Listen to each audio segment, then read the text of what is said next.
Hey everybody, welcome to Truth About Design, where we give candid truths and guidance for the design industry. And this time we're talking about the three types of designer: the carpenter, the artist, and the entrepreneur. Now, this is a model that I've been working out in my head to try and explain the different types of design that I've been seeing throughout my career. And the reason I've been doing that is because this term design is a squishy term that means different things to different people, and it has meant different things throughout time. And therefore, the field of design has attracted many people with very different skill sets who are all grouped under that same umbrella of design. And that leads to a lot of confusion. I've noticed three broad groups of designers throughout my career: the carpenter, the artist, and the entrepreneur. And let's talk about those in greater detail. The first one is the design carpenter. And this one is the classical designer. These are those classical designers, people who are extremely focused on form, following function. They sweat the details, and they are dedicated to creating a great product. However, they don't always show great aptitude for the business side of things. You find these design carpenters in fields like industrial design, interaction design, or architecture. And if you look at their recreational activities, it'll be things like, Robert Hoekman Jr. works on cars or motorcycles.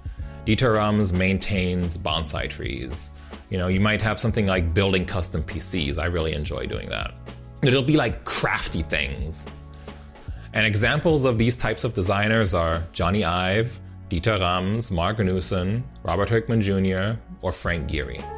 The next type of designer is the design artist. This to me is the person working in a shadow career. These are people that are actually artists for real, but they're just moonlighting as user interface designers during the day. I saw a lot of these when I was at Google. They were unbelievably good at creating work that's just visually striking and evokes powerful emotions, but they were not the best at thinking about product functionality and interaction design. Some of them I met didn't even believe in wireframes at all. And they were also not at all interested in business. Job fields for these design artists are graphic design, UI design, visual design, brand design, or even fashion design. And in their recreational time, what does the design artist do? Artsy things. They'll be painting, drawing, sculpting, sewing, stuff like that. Examples of this type of designer are Michael Bierut, Stefan Sagmeister, or Paula Scher. The third type of designer that I've discovered is the design entrepreneur. And this is the natural-born service designer. The designers that, besides thinking about form and function, they also think about business, marketing, and brand because they see everything as a design problem. These designers have the potential to contribute the most to a business, but they are also the most difficult to integrate into an existing structure because they don't fit neatly into one box. And they also usually aren't the very best at any one discipline, especially at stuff like visual design, but they can be quite good at those things if they decide to put their minds to it. Their lives tend to be extremely optimized and structured because, remember, they see everything as a design problem.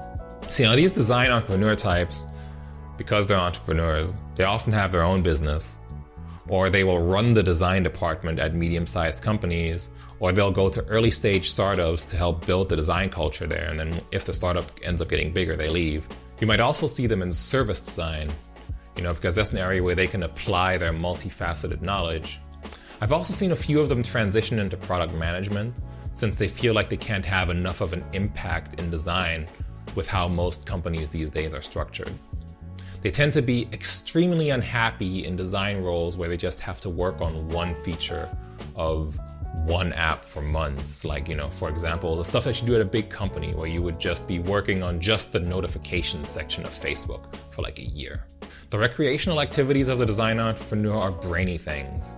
They'll be reading, writing, or creating products that they can then sell.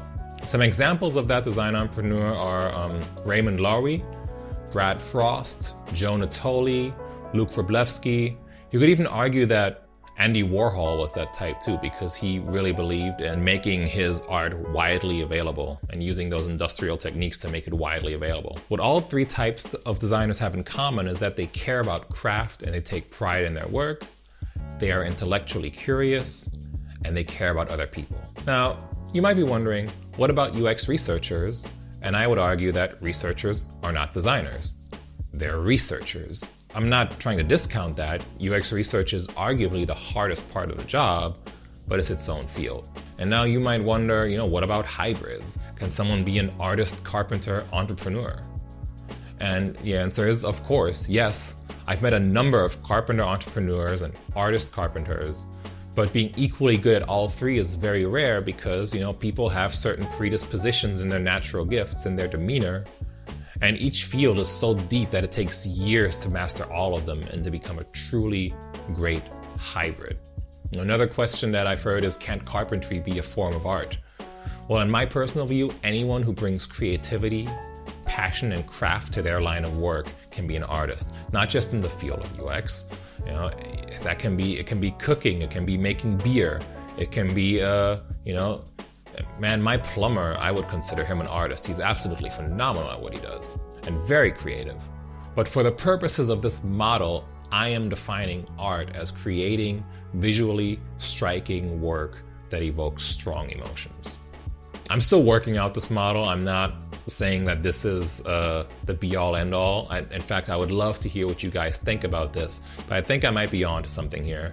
So if you like this, please subscribe, and I would love to hear your thoughts about this in the comments, and look forward to seeing you again soon.